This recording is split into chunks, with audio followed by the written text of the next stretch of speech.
Hey guys, Voinski, and today we are making a bacon and egg and cheese. You could say it's a pie, it's a quiche, whatever you want to call it. It doesn't really matter. It's gonna have zero crust. It's keto friendly, low carb. It's gonna be super great, and I'm gonna show you exactly how we're gonna make it.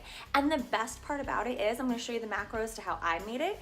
But once you get the foundation, you can add any veggies you want, any meats you want into it, and then you can just change up the macros for yourself. So I'll show you what I have, what we're gonna do. We'll pop it in the oven and we'll see how it turns out. Okay, so the ingredients are, and this is for a square casserole dish, okay? The ingredients are 8 eggs. I'm gonna use a shallot. You can use any kind of onion you really want. I have a cup of grated cheese. A couple cherry tomatoes are just gonna get sliced up and go on top. I did 3 slices of bacon. I already cooked them and chopped them up. And then these are mushrooms. It's what I had in my fridge. So if you have asparagus, broccoli, peppers, whatever you wanna use, you can use it. I had mushrooms, and I actually cooked the bacon in a pan, and then I took the bacon out and I used the bacon fat to cook the mushrooms.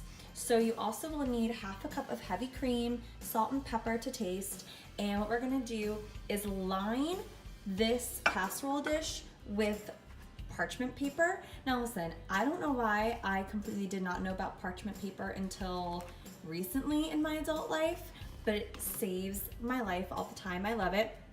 And we're gonna use it because we're gonna line this with parchment paper because we're not gonna have a crust. So that will help us so that we can make this with no crust added, and it'll be yummy. So we're gonna crack our eggs, and we're gonna mix the 8 eggs with a cup of heavy cream.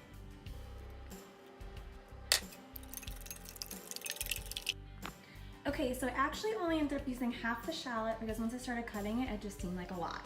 So we're gonna go ahead and add the cheese.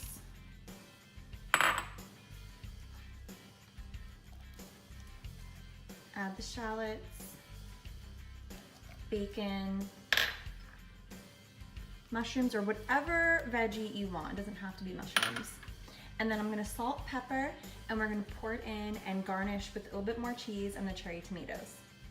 Okay, so we lined it with parchment paper, and as you can see here, I used my kitchen scissors to cut off some of the excess around here, so it'd be a little bit easier for us to manage with. And we're gonna sprinkle with some cheddar cheese, just to kind of garnish on top right here. I think I measured in, there's a cup inside, and I think I measured for almost half a cup on the outside, but I don't think we're gonna need all that much.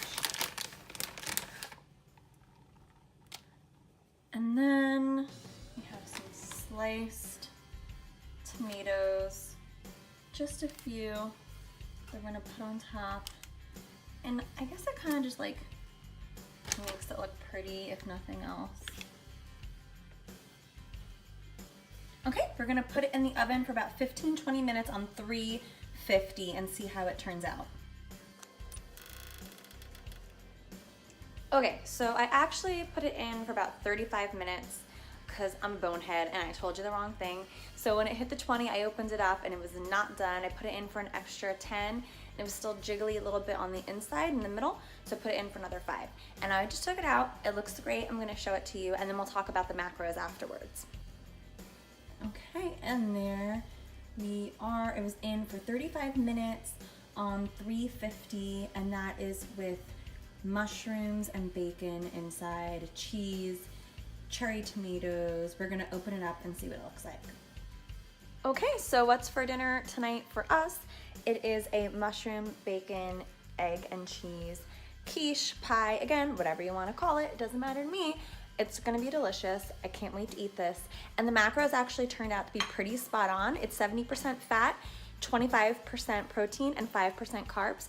And that is with me using mushrooms and bacon inside. But you can go ahead, you can put sausage, you can put asparagus, peppers, broccoli, whatever you wanna do. And I use the Carb Manager app, so I create a recipe, I enter in all the ingredients, how many servings I think it'll be, and then it does all the math for me, and I don't even have to worry about it. If you've liked this video, if you're gonna try this recipe, go ahead, hit the like button, subscribe, hit the bell so that you get notified of all new things coming out. And thank you guys so much for watching.